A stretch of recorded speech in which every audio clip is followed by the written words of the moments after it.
Dan menurut kalian nih, generasi Z ini masuk ke dalam komunikasi interpersonal juga nggak sih?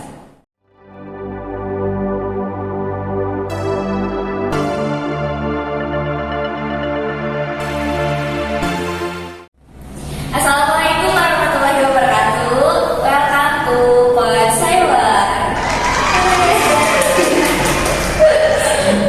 Perkenalkan, nama gue Alvina Permatasari. Di sini gue ditemenin sama dua temen gue nih. Yang paling ganteng di sini ada Kak Ronan Napati, sama juga sih. Lalu ada Kak Ulan Rida.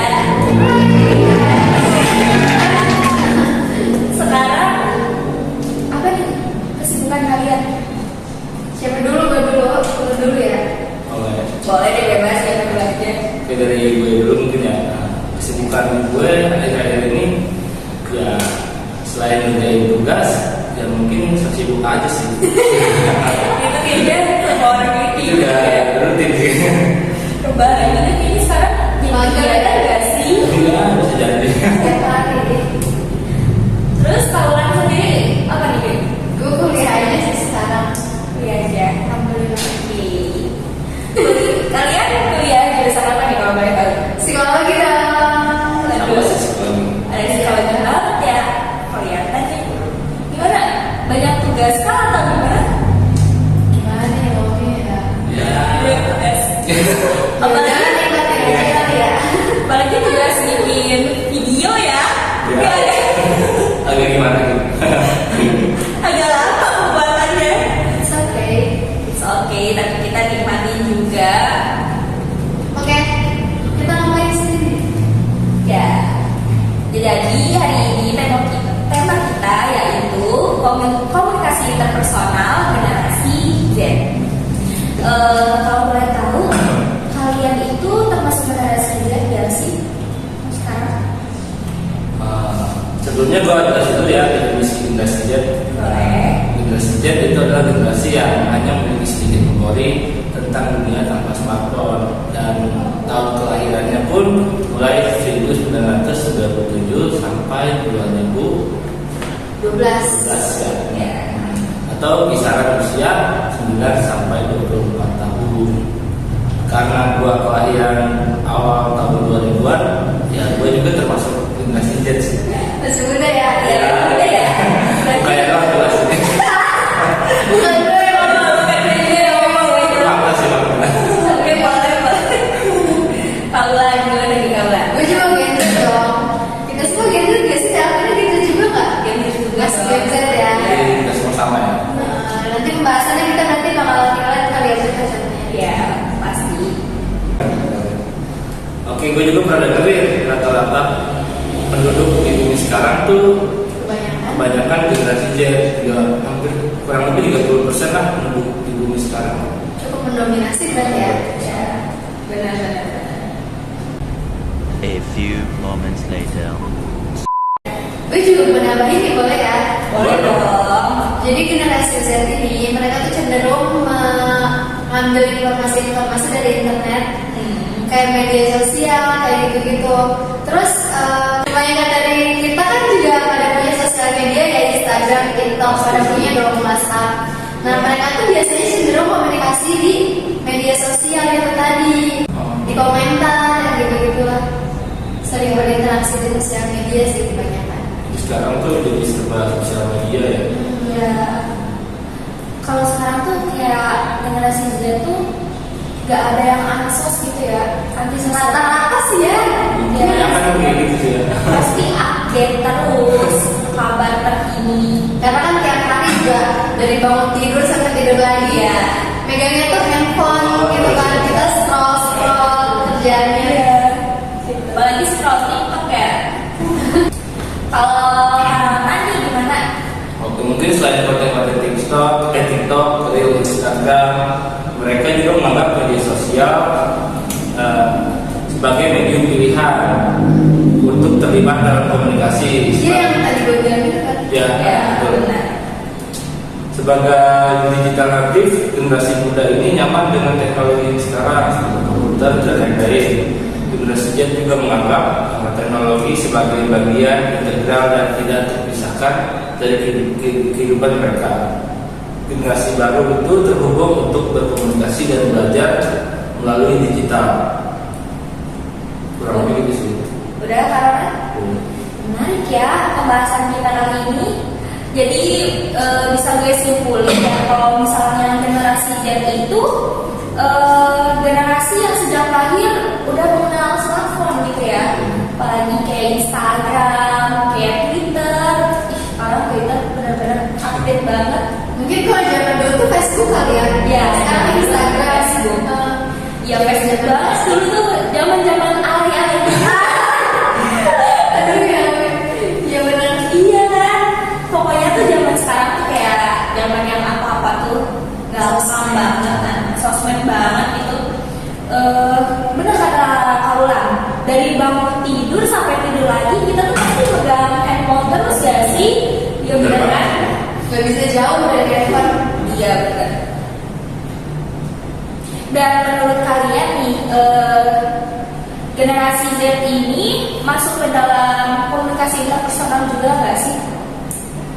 Bisa aja sih, maksudnya sebelumnya gue jelasin komunikasi interpersonal dulu ya. Oke, Ya. jadi yang gue tahu nih ya, komunikasi interpersonal itu ketika 2 atau 3 orang melakukan komunikasi secara tatap muka, lalu dalam media yang dipakai biasanya bisa melalui telepon secara pribadi, atau juga ya biasanya sih tatap muka gitu sih, kita face to face kayak gini. Jadi gitu ya. Dan di situ juga menimbulkan feedback timbal balik. Jadi komunikasinya tuh apa ya, kayak ya sama kayak kita gini, kayak ngobrol kayak gitu. Dan itu komunikasi interpersonal yang gue tahu sih. Iya, benar banget. Berarti komunikasi generasi Z di sosial media seperti WhatsApp, Instagram ataupun Twitter itu termasuk ke dalam komunikasi interpersonal ya berarti? Bisa aja. Jadi sebenarnya kalau misalkan bicara tentang komunikasi interpersonal, ada 4 hal yang harus kita lihat dalam komunikasi interpersonal. Oke. Jadi yang pertama itu ada numerik. Jadi seberapa banyak orang yang yang terlibat di situ. Iya. Jadi kalau misalnya komunikasi interpersonal itu rata-rata 2 atau 3 orang lah gitu. Jadi kalau misalnya ada 6 orang atau 5 orang itu kemungkinan bukan komunikasi interpersonal ya, karena terlalu banyak juga gitu. Itu yang pertama. Jadi maksimal 3 orang lah gitu. Oke. Terus yang kedua nih, yang kedua ada media. Iya. Ada media. Jadi media yang dipakai di komunikasi interpersonal sih yang tadi dibilang di definisi ya, harusnya sih ini ya bertatap muka langsung, face to face gitu. Berarti kalau generasi Z yang menggunakan via sosmed itu termasuk komunikasi interpersonal nggak Pak? Kalau kayak gitu? Di sosmed kan biasanya kalau misalkan kita paling Instagram gitu, itu bisa aja sih, cuma nanti kita lihat jadi harus pribadi gitu loh. Oh, jadi nanti itu akan dibahas di poin 4. Oh, nanti via DM kali ya? Iya, nanti kita bahas di poin 4. Boleh. Oke, kita lanjut dulu ya. Jadi yang ketiga itu ada feedback atau timbal balik. Kayak misalkan kita kalau misalkan lagi ngobrol komunikasi interpersonal itu, ya timbal baliknya itu harus cepat. Jadi kalau misal nih gue nanya ngomong, nah besok kita nonton nih, terus kayak lu jawabnya loading lama itu, kayak loadingnya tuh lama kan gak nyambung ya.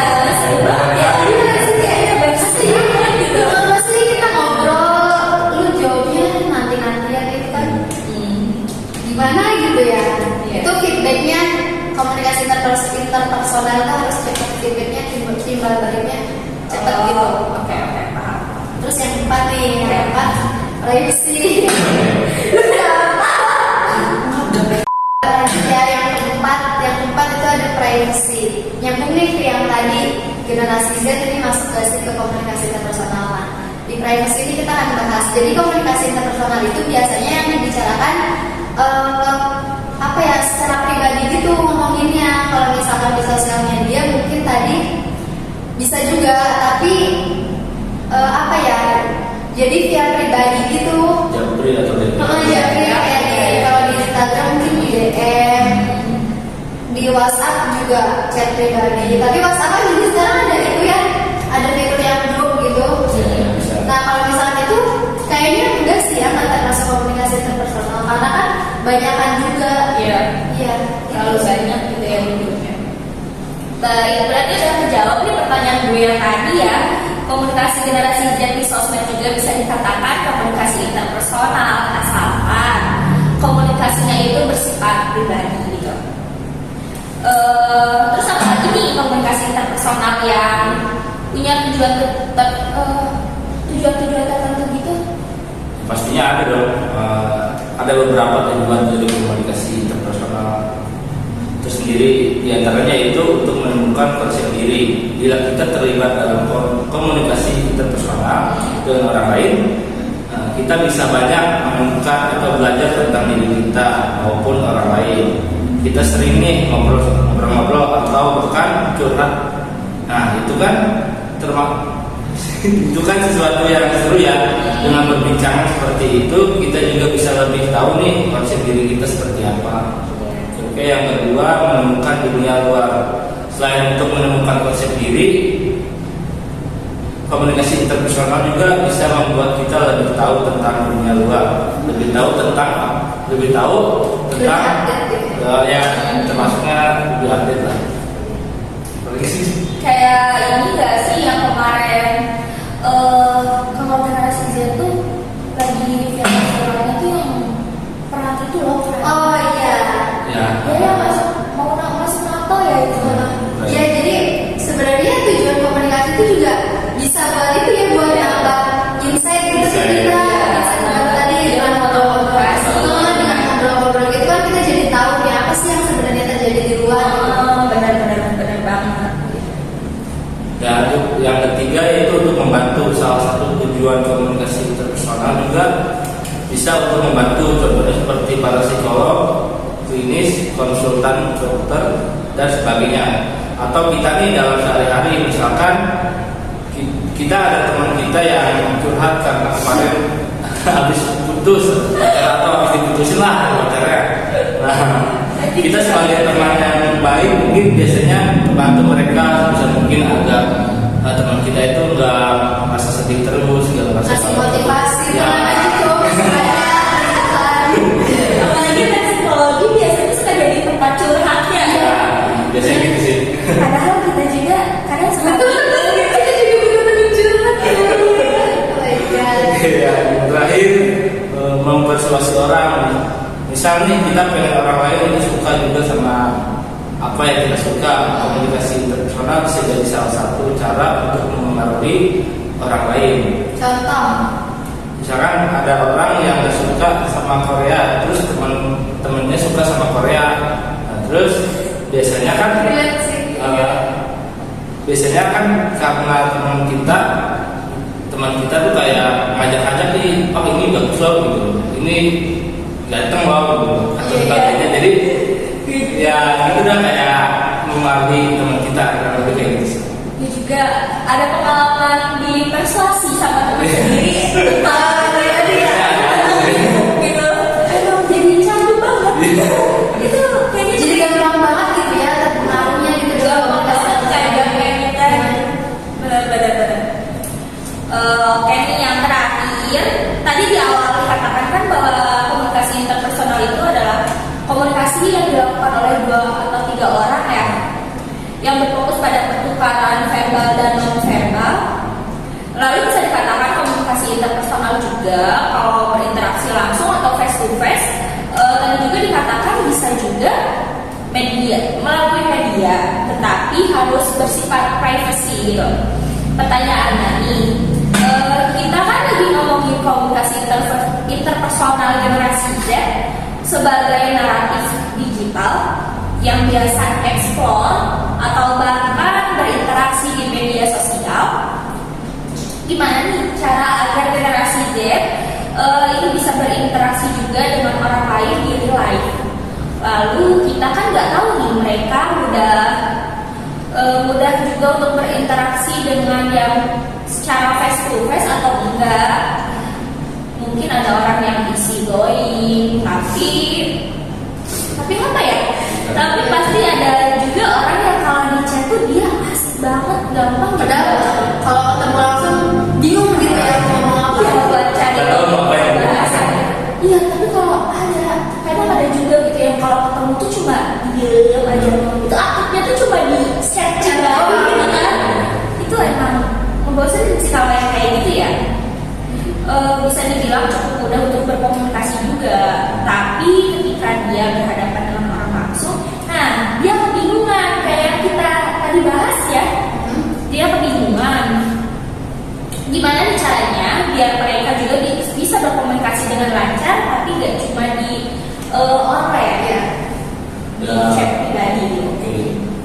mungkin dari gue pribadi mungkin ini bisa jadi refleksi ya. Yang pertama ya buat kita semua.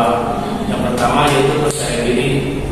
Mau gimana pun juga, sejago apapun kita, misalkan seasik apapun kita di chat sama orang lain, kalau kita pas ketemu orang lain berbicara atau berkomunikasi nggak percaya diri, nanti bakalan gimana ya? Bisa sih. Iya, sama kayak ini gak sih kalau misalkan lu pernah nembak cewek kan?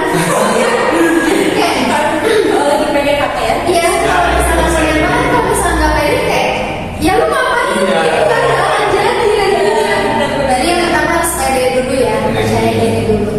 Yang kedua, buat dia merasa penting atau dihargai gitu. Jadi maksudnya gimana nih yang berinteraksi sama kitanya gitu ya? Ya, misalkan kita ngomong dengan teman kita nih, tapi kita nggak ngargain dia atau kita pun nggak merasa nggak apa ya, mungkin Nggak interest lah ya. terus ya nggak lengkap bahwa dia itu penting. Ya gimana mau lancar ya kalau misalkan dia Nggak nyoba gitu Nggak nyoba. ya.